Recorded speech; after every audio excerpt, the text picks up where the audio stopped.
Donc, oui, vous avez mentionné la lettre qui a été signée par à peu près 53 personnes, et je fais partie d'eux, qui a été d'ailleurs diabolisée par certains militants.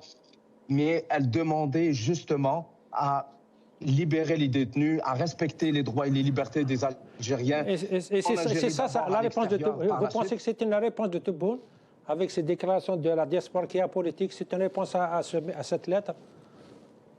Je pense pas que c'est une réponse, honnêtement. Il souffle le chaud et le froid, dépendamment de son humeur du jour.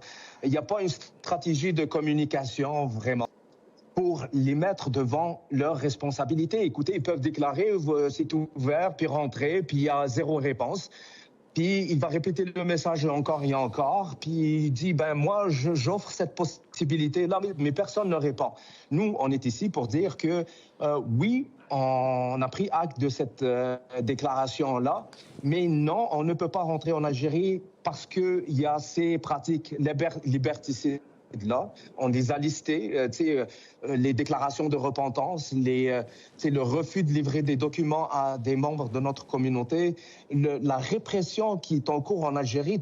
Moi, le jour où est-ce que je verrai Cizrel, par exemple, qui est en Algérie, à l'ENTV, ce jour-là, je vais me poser des questions. Je vais dire peut-être qu'il y a une ouverture. Mais d'ici là, on est obligé de répondre pour dire que oui, on prend acte et on vous met face à vos responsabilités. Et voici vos responsabilités que vous devez respecter. Et d'ailleurs, c'est pas un caprice. C'est pas quelque chose qui est extraordinaire qu'on demande. C'est le deuxième article dans la proclamation du 1er novembre.